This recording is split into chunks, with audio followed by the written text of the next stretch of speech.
కట్టుకున్న భర్తను తన తండ్రితో కలిసి చంపేసిన వైనం కూడా కనిపిస్తూ ఉంది. ఆలస్యంగా వెలుగులోకి వచ్చింది. ఈ ఘటన దేవరకద్రి నియోజకవర్గంలో చోటు చేసుకుంది. కుటుంబ కలహాలే దీనికి కారణం అన్నట్లు తెలుస్తోంది. దీని మీద పూర్తి అప్డేట్స్ మా ప్రతినిధి ప్రదీప్ అందిస్తారు. ప్రదీప్ చెప్పండి. మహబూబ్ నగర్ జిల్లాలో దారుణం చోటు చేసుకుంది. ఏదైతే అనుమానం నెపంతో అల్లుడిని హతమార్చిన సంఘటన వెలుగులోకి వచ్చింది. అయితే ఆదివారం జరిగిన ఈ సంఘటన కొంత ఆలస్యంగా వెలుగులోకి వచ్చింది.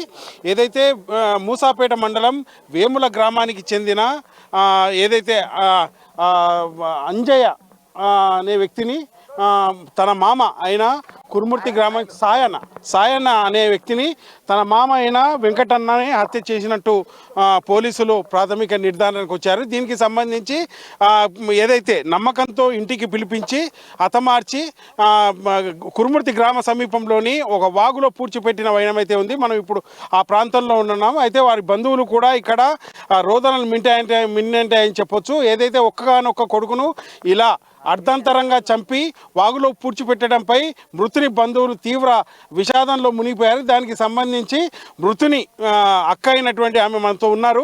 వారిని అడిగి మరిన్ని విషయాలు తెలుసుకునే ప్రయత్నం చేద్దాం. అమ్మ, ప్రధానంగా మీ తమ్ముని మృతికి కారణం ఏంది? ఎవరు చంపారు? ఎందుకు చంపారు? అనుమానంతోనే చంపిండు సార్. మా తమ్ముని అనుమానంతోనే చంపితే మేమే ఏమన్నాం, అట్లా ఆడపిల్లని చంపొద్దు, చిన్న నిన్ను చంపుతారంటే నన్ను చంపుతారు, కొండపోతారు, ముగ్గురు ఉండరు అని చెప్పిండు సార్. తమ్ముడు చంపుతాడు అన్నాడు, వాళ్ళ మామ చంపుతా అన్నాడు, వాళ్ళ కాకాయ చంపుతాడు అన్నాడు సార్. ఇంటికి వచ్చి కూడా 2-3 సార్లు కొట్టిపోయిండు. వాళ్ళ చిన్న ఆయన వాళ్ళ తమ్ముడు వచ్చి కొట్టిపోయిండు సార్. వాళ్ళ నాయన కొట్టిండు. ఏంటికంటే నేను ఇంకోతను పోయి కాపురం చేస్తాను, నీకు అవసరం లేదని చెప్పింది సార్. మా తమ్మునికే మేము మూసిపెట్టి వద్దు నాయన పిల్లలైన అని చెప్పిన సార్. ఇదే అనుమానమే సార్. మా తమ్మునే తాడ్చిపెట్టింది. ఆయన మా పిల్లలు లేరు, ఎవ్వరు లేరు సార్. మాకు మా నాయనకు 3 బిడ్డలు పుట్టినాం. ఇంకా తమ్ముడు కూడా పుట్టిలేడు అనుకుంటాను సార్. ఇప్పుడు ఇంకా చచ్చిపోయినాక మేమేం చేస్తాం సార్? ఇంకా మా అమ్మ నాయనను కూడా చంపేస్తారు సార్. వాళ్ళని మాత్రం ఉండనియరు సార్. మా అమ్మ నాయనను కూడా చంపేస్తారు. అట్లాంటి మనుషులు సార్. ఎంతమందితో నా అమ్మ నాయనను చంపేస్తారో మాకు తెలియదు సార్. నా అన్న నాకు కావాలి సార్. నా అన్నని నాకు తెప్పియండి సార్. నా దూరం నుంచి నా అన్న కానం రాజ్యానికి వెళ్ళి వచ్చి ఇక్కడ చంపేయడానికి ఏం అవసరం ఉంది సార్? మేము 3 ఆడపిల్లలు సార్. మా తోనికి రాకుండా దానితోనికి వచ్చి నా అన్నను చంపేసిండ్రు సార్ వాళ్ళు. నా అన్న నాకు కావాలి సార్. నా తల్లిదండ్రులను కూడా వాళ్ళు చంపేస్తారు సార్. ఇప్పుడు మీరు ఎప్పుడైనా చూసారమ్మా మీ అన్న వదిన కొట్లాడంగా? మీరు ఎప్పుడైనా చూసినాను సార్. ఆ సంబంధాల నుంచే అక్కడ ఇక్కడ అంతా పెట్టుకొని ఆమె ఈ పని చేసింది సార్. మా ఊళ్ళో ఏములలో ఉండరు, ఇక్కడ ఉండరు సార్. వాళ్ళు 2 దిక్కులో ఉండరు, 2 దిక్కులో ఉండే నా అన్నని చంపినారు సార్. వాళ్ళు 2 దిక్కులో ఉండరు, ఒక్క దిక్కు లేరు సార్. నా అన్నని వాళ్ళు అక్కడ ఉండరు, ఇక్కడ ఉండరు. ఇక్కడ అక్కడ ఉండి నేను మస్తు చూసిన సార్. చూసిన చంపుతామని కూడా చెప్పింది. నా అన్నని చంపేస్తామని చెప్పింది. మా అమ్మ నాయనని కూడా చంపేస్తుంది సార్.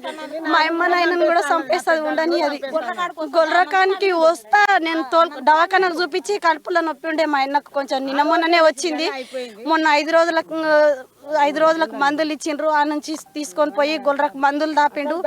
ఆడ ఉంటే వచ్చిండు. ఆ నుంచి రా నేను వస్తా, నన్ను తోలుకపోదురా గొల్రకాడికి అని చెప్పిండు. వచ్చింది మా అన్న వచ్చింది కూడా నాకు తెలియదు.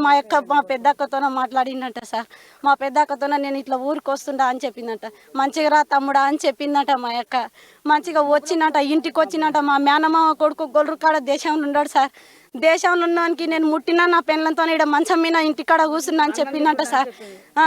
చెప్పినాక ఇంకా మాకు ఇంకా అదే లాస్ట్ ఫోన్ అంట సార్. పొద్దుగాల మళ్ళీ ఆయమనే ఫోన్ చేసి వచ్చిండా అని మా పెద్దక్కని అడిగిందంట సార్.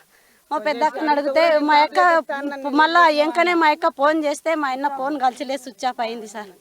అంతే సార్. మీ అన్నను 10 తారీఖు చంపినారు మీరు ఆరోపిస్తారు. ఈ 5 రోజులు అయింది చనిపోయి. మీరు ఎప్పుడు పోలీస్ కంప్లైంట్ ఇచ్చారు? మీకు ఎట్లా అనుమానం వచ్చింది? మంగళవారం రోజు సోమవారం రోజు వరకు వస్తాడని అనుకున్నాం సార్. వచ్చిలేడు. మంగళవారం రోజు పోయినాం. పొద్దుగాల 9 గంటలకు పోతే కూడా ఆ సార్ వాళ్ళు ఇంకొకసేపు అని సాయంత్రం వరకు మమ్మల్ని ఆనే కూర్చోబెట్టుకున్నారు సార్. ఆనే కూర్చోబెట్టుకొని సాయంత్రం కంప్లైంట్ తీసుకున్నారు. మీరు ఇంటికి వెళ్ళిపోంటారమ్మా అని చెప్పిన 3 ఎక్కడ కంప్లైంట్ చేశారు? చింతకుంట మండలంలో సార్. చింతకుంట మండలంలో మేము కంప్లైంట్ చేయడానికి వస్తే ఆమె సర్కార్ దవాఖానలో నాకు నోట్లే రక్తం పోతుంది, ఇది అవుతుందని జాయిన్ అయింది సార్. దవాఖానలో జాయిన్ అయింది. మేము రాసాల నుంచి వస్తుంటే కూడా మేము కురుమూర్తి కాడ వస్తుంటే మా మేనమామకు ఫోన్ చేసి రా ఇంటికి వచ్చి అన్నం తినిపోదాం, కంప్లైంట్ కాడికే పోదాం, పోలీస్ కంప్లైంట్ కాడికి పోదాం అని చెప్పింది సార్. మా మేనమామ పోలీస్ కంప్లైంట్కే పోదాం అమ్మా, నేను ఇంటికి పెళ్లికి రాను, అన్నది పెళ్ళి అని వచ్చి లేను నీ ఇంటికాడ బువ్వ తిన్నికే నేను రాను కంప్లైంట్ కాడికే పోతా అని చెప్పిండు సార్ నా మేనమామ. ఏదైతే అక్రమ సంబంధాల నెపంతో ఈ హత్య జరిగినట్టు, అక్రమ సంబంధాలకు అడ్డొస్తున్నాడని తన అన్నను తన కొడుకును చంపినట్టు కూడా తల్లి వాళ్ళ బంధువులు అయితే ఆరోపిస్తున్నటువంటి పరిస్థితి ఉంది. అయితే గత కొంతకాలంగా ఇద్దరి మధ్య ఇదే విషయమై గొడవలు కూడా జరిగినట్టు ఏదైతే ఆమె గాయత్రి 3 నెలల క్రితం తల్లిగారింటికి వచ్చినట్టు, గత ఆదివారం ఆమెనే భర్తకు ఫోన్ చేసి ఇక్కడికి రావాలంటూ పిలిపించుకున్న నేపథ్యంలో ఈ హత్య జరిగి పూడ్చిపెట్టినట్టు కూడా బంధువులు ఆరోపిస్తున్నారు. తమకు పోలీసు యంత్రాంగానికి అధికారులు కూడా పూర్తి న్యాయం చేయాలంటూ, ఎవరైతే దీనికి మా అన్నను మా కొడుకును చంపినారో వారిపై కఠిన చర్యలు తీసుకోవాలంటూ కూడా చెప్తున్నటువంటి పరిస్థితి అయితే ఉంది.